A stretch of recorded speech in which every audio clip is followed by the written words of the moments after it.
ਹਾਂਜੀ, ਸਤਿ ਸ੍ਰੀ ਅਕਾਲ ਜੀ ਸਾਰਿਆਂ ਨੂੰ। ਇਨਵੈਸਟਰ ਪੰਜਾਬ ਵਿੱਚ ਤੁਹਾਡਾ ਬਹੁਤ-ਬਹੁਤ ਸਵਾਗਤ ਕਰਦੇ ਹਾਂ। ਉਹ ਚੈਨਲ ਜਿੱਥੇ ਪੰਜਾਬੀ ਭਾਸ਼ਾ ਵਿੱਚ ਫਾਈਨੈਂਸ਼ੀਅਲ ਐਜੂਕੇਸ਼ਨ ਦਿੱਤੀ ਜਾਂਦੀ ਹੈ, ਪੈਸੇ ਨੂੰ ਮੈਨੇਜ ਕਰਨਾ ਅਤੇ ਵਧਾਉਣਾ ਸਿਖਾਇਆ ਜਾਂਦਾ ਹੈ, ਜੋ ਕਿ ਸਕੂਲਾਂ ਅਤੇ ਕਾਲਜਾਂ ਵਿੱਚ ਦੱਸਿਆ ਹੀ ਨਹੀਂ ਜਾਂਦਾ। ਅੱਜ ਆਪਾਂ ਗੱਲ ਕਰਨ ਜਾ ਰਹੇ ਹਾਂ difference between investing and trading. Investing ਕੀ ਹੈ ਅਤੇ ਟ੍ਰੇਡਿੰਗ ਕੀ ਹੈ, ਇਹਨਾਂ ਵਿੱਚ ਰਿਸਕ ਕਿੰਨਾ ਹੈ, ਜ਼ਿਆਦਾ ਪ੍ਰੋਫਿਟ ਕਿਸ ਵਿੱਚ ਹੈ ਅਤੇ ਜ਼ਿਆਦਾ ਖਰਚੇ ਕਿਸ ਵਿੱਚ ਹਨ। ਸ਼ੁਰੂ ਕਰਨ ਤੋਂ ਪਹਿਲਾਂ ਦੱਸ ਦਈਏ ਕਿ ਜੇਕਰ ਤੁਸੀਂ ਵੀ ਪੰਜਾਬੀ ਭਾਸ਼ਾ ਵਿੱਚ ਸਟਾਕ ਮਾਰਕੀਟ ਬਾਰੇ ਗਿਆਨ ਲੈਣਾ ਚਾਹੁੰਦੇ ਹੋ ਅਤੇ ਫਾਈਨੈਂਸ਼ੀਅਲੀ ਇੰਡੀਪੈਂਡੈਂਟ ਹੋਣਾ ਚਾਹੁੰਦੇ ਹੋ ਤਾਂ ਇਨਵੈਸਟਰ ਪੰਜਾਬ ਨੂੰ ਸਬਸਕ੍ਰਾਈਬ ਕਰ ਸਕਦੇ ਹੋ। ਇਸ ਨਾਲ ਆਪਾਂ ਸਾਰੇ ਇਸ ਰਸਤੇ 'ਤੇ ਇੱਕ ਦੂਜੇ ਦੇ ਨਾਲ ਰਹਾਂਗੇ।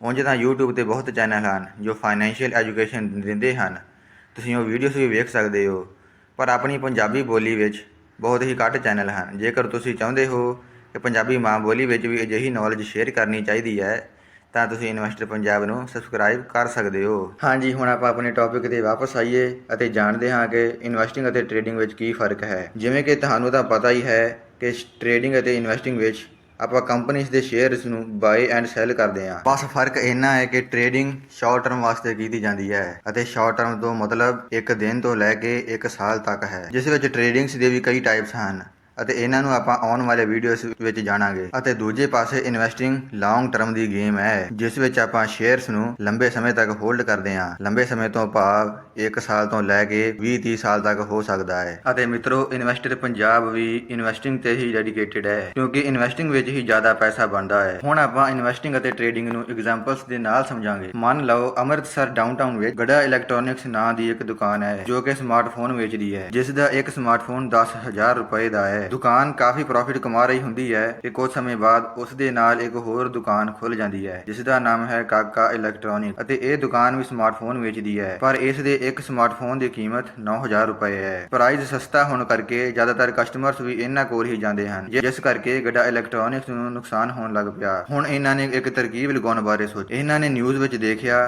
ਕਿ ਜਿਹੜੀ ਕੰਪਨੀ ਦੇ ਸਮਾਰਟਫੋਨ ਕਾਕਾ ਇਲੈਕਟ੍ਰੋਨਿਕਸ ਵੇਚਦੇ ਹਨ, ਉਸ ਕੰਪਨੀ ਵਿੱਚ ਚਿਪਸ ਦੀ ਸ਼ਾਰਟੇਜ ਹੋਣ ਕਰਕੇ ਕੰਪਨੀ ਨੇ ਫੋਨ ਬਣਾਉਣੇ ਬੰਦ ਕਰ ਦਿੱਤੇ ਹਨ। ਗੜਾ ਇਲੈਕਟ੍ਰੋਨਿਕਸ ਦੇ ਦਿਮਾਗ ਵਿੱਚ ਇੱਕ ਆਈਡੀਆ ਆਇਆ। ਉਹਨਾਂ ਨੇ ਦੇਖਿਆ ਕਿ ਕਾਕਾ ਇਲੈਕਟ੍ਰੋਨਿਕਸ ਦੇ ਸਮਾਰਟਫੋਨਸ ਦੀ ਡਿਮਾਂਡ ਤਾਂ ਬਹੁਤ ਹੈ, ਪਰ ਮੈਨੂਫੈਕਚਰਿੰਗ ਘੱਟ ਹੋਣ ਕਰਕੇ ਸਪਲਾਈ ਵੀ ਘੱਟ ਗਈ ਹੈ। ਕਿਉਂ ਨਾ ਅਸੀਂ ਵੀ ਇਹਨਾਂ ਤੋਂ ਹੀ ਫੋਨ ਖਰੀਦ ਕੇ ਤੇ ਗਾਂ ਵੇਚ ਕੇ ਪ੍ਰੋਫਿਟ ਕਮਾ ਲਈਏ। ਹੁਣ ਉਹ ਦੋ ਆਈਡੀਆਸ ਦੁਬਾਰਾ ਪੈਸਾ ਕਮਾਉਣ ਬਾਰੇ ਸੋਚਦੇ ਹਨ। ਪਹਿਲਾ ਆਈਡੀਆ ਤਾਂ ਇਹ ਕਿ ਉਹ ਕਾਕਾ ਇਲੈਕਟ੍ਰੋਨਿਕਸ ਤੋਂ 9,000 ਦਾ ਫੋਨ ਖਰੀਦ ਕੇ ਉਸ ਨੂੰ 10,000 ਵਿੱਚ ਨਾਲ ਦੀ ਨਾਲ ਹੀ ਵੇਚ ਦੇਣ ਅਤੇ 1,000 ਰੁਪਏ ਦਾ ਪ੍ਰੋਫਿਟ ਕਮਾ ਲੈਣ। ਅਤੇ ਦੂਸਰਾ ਆਈਡੀਆ ਇਹ ਕਿ ਉਹ ਕਾਕਾ ਇਲੈਕਟ੍ਰੋਨਿਕਸ ਤੋਂ 9,000 ਦਾ ਫੋਨ ਖਰੀਦ ਕੇ ਉਸ ਨੂੰ ਕੁਝ ਮਹੀਨੇ ਆਪਣੇ ਗੋਡਾਊਨ ਵਿੱਚ ਸਟੋਰ ਕਰ ਲੈਣ। ਜਦੋਂ ਫੋਨ ਦਾ ਡਿਮਾਂਡ ਵਧੇਗੀ ਉਹ ਹੋਰ ਮਹਿੰਗਾ ਵੇਚ ਕੇ ਜ਼ਿਆਦਾ ਪ੍ਰੋਫਿਟ ਕਮਾ ਲੈਣਗੇ। 12,000 ਵਿੱਚ ਵੇਚ ਕੇ 3,000 ਦਾ ਪ੍ਰੋਫਿਟ ਕਮਾ ਲੈਣਗੇ। ਇਸ ਵਿੱਚ ਜੇ ਦੇਖਿਆ ਜਾਵੇ ਤਾਂ ਪਹਿਲੇ ਤਰੀਕੇ ਵਿੱਚ ਉਹ ਟ੍ਰੇਡਿੰਗ ਕਰ ਰਹੇ ਹਨ ਅਤੇ ਦੂਸਰੇ ਤਰੀਕੇ ਵਿੱਚ ਉਹ ਇਨਵੈਸਟਿੰਗ ਕਰ ਰਹੇ ਹਨ। ਹੁਣ ਆਪਾਂ ਜਾਣ ਲਿਆ ਹੈ ਇਨਵੈਸਟਿੰਗ ਅਤੇ ਟ੍ਰੇਡਿੰਗ ਕੀ ਹੁੰਦੀ ਹੈ। ਜਦੋਂ ਆਪਾਂ ਪ੍ਰੈਕਟੀਕਲ ਕਰਨ ਜਾਵਾਂਗੇ ਤਾਂ ਆਪਾਂ ਨੂੰ ਕੀ ਫ਼ਰਕ ਦੇਖਣ ਨੂੰ ਮਿਲ ਸਕਦੇ ਹਨ, ਉਹਨਾਂ ਬਾਰੇ ਥੋੜ੍ਹੀ ਜਾਣਕਾਰੀ ਪ੍ਰਾਪਤ ਕਰਦੇ ਹਾਂ। ਜੇ ਗੱਲ ਕਰੀਏ ਟਾਈਮ ਪੀਰੀਅਡ ਦੀ ਤਾਂ ਟ੍ਰੇਡਿੰਗ ਸ਼ਾਰਟ ਟਰਮ ਵਾਸਤੇ ਹੁੰਦੀ ਹੈ, ਜਿਵੇਂ ਕਿ ਆਪਾਂ ਪਹਿਲਾਂ ਹੀ ਜਾਣ ਚੁੱਕੇ ਹਾਂ। ਇਹ ਟਾਈਮ ਪੀਰੀਅਡ ਇੱਕ ਦਿਨ ਤੋਂ ਲੈ ਕੇ 1 ਸਾਲ ਤੱਕ ਹੋ ਸਕਦਾ ਹੈ। ਪਰ ਇਨਵੈਸਟਿੰਗ ਲੌਂਗ ਟਰਮ ਦੀ ਗੇਮ ਹੈ ਅਤੇ ਇਸ ਵਿੱਚ ਆਪਾਂ ਸਾਲ ਇਨਵੈਸਟ ਕਰਦੇ ਹਾਂ, 20-30 ਸਾਲ ਤੱਕ ਆਪਣੀ ਹੋਲਡਿੰਗਸ ਰੱਖਦੇ ਹਾਂ ਅਤੇ ਉਹਨਾਂ ਨੂੰ ਟਰੈਕ ਕਰਦੇ ਹਾਂ। ਰਿਸਕ ਦੀ ਗੱਲ ਕੀਤੀ ਜਾਵੇ ਤਾਂ ਟ੍ਰੇਡਿੰਗ ਵਿੱਚ ਬਹੁਤ ਜ਼ਿਆਦਾ ਰਿਸਕ ਹੈ, ਕਿਉਂਕਿ ਇਹ ਤਾਂ ਗੈਂਬਲਿੰਗ ਵਰਗੀ ਹੈ।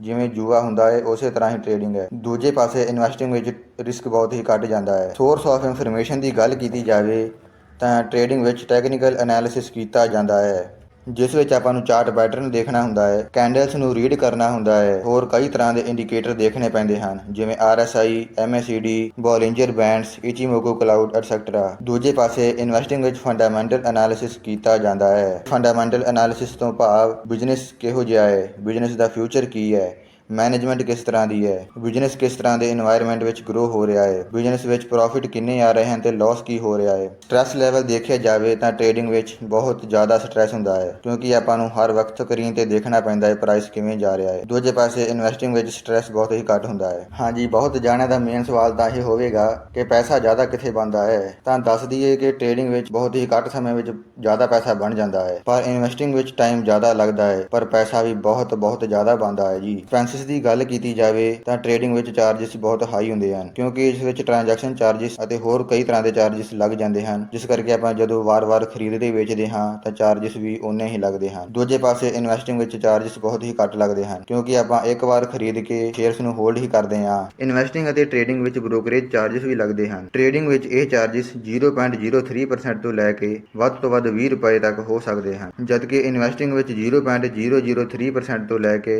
ਮੈਕਸਿਮਮ 20 ਰੁਪਏ ਤੱਕ ਇਹ ਚਾਰजेस ਜਾ ਸਕਦੇ ਹਨ। ਹਾਂਜੀ, ਅੱਗੇ ਦੱਸ ਦਈਏ ਕਿ ਟ੍ਰੇਡਿੰਗ ਅਤੇ ਇਨਵੈਸਟਿੰਗ ਵਿੱਚ ਸਰਕਾਰ ਵੱਲੋਂ ਟੈਕਸ ਵੀ ਲੱਗਦਾ ਹੈ। ਟ੍ਰੇਡਿੰਗ ਵਿੱਚ ਇਹ ਟੈਕਸ 28% ਤੱਕ ਹੋ ਸਕਦਾ ਹੈ, ਜਦਕਿ ਇਨਵੈਸਟਿੰਗ ਵਿੱਚ 20% ਟੈਕਸ ਹੀ ਲੱਗਦਾ ਹੈ। ਕਈਆਂ ਵੀਰਾਂ ਦਾ ਸਵਾਲ ਹੋਵੇਗਾ ਕਿ ਸਾਡੇ ਕੋਲ ਤਾਂ ਪੈਸੇ ਹੀ ਬਹੁਤ ਘੱਟ ਹਨ ਅਤੇ ਅਸੀਂ ਕਿਵੇਂ ਸਟਾਰਟ ਕਰ ਸਕਦੇ ਹਾਂ। ਤਾਂ ਦੱਸ ਦਈਏ ਕਿ ਟ੍ਰੇਡਿੰਗ ਵਿੱਚ ਘੱਟੋ ਘੱਟ ਆਪਾਂ 100-500 ਰੁਪਏ ਤੋਂ ਸ਼ੁਰੂ ਕਰ ਸਕਦੇ ਹਾਂ। ਇਨਵੈਸਟਿੰਗ ਵਿੱਚ ਵੀ ਆਪਾਂ 100 ਅਤੇ 500 ਤੋਂ ਸ਼ੁਰੂ ਕਰ ਸਕਦੇ ਹਾਂ।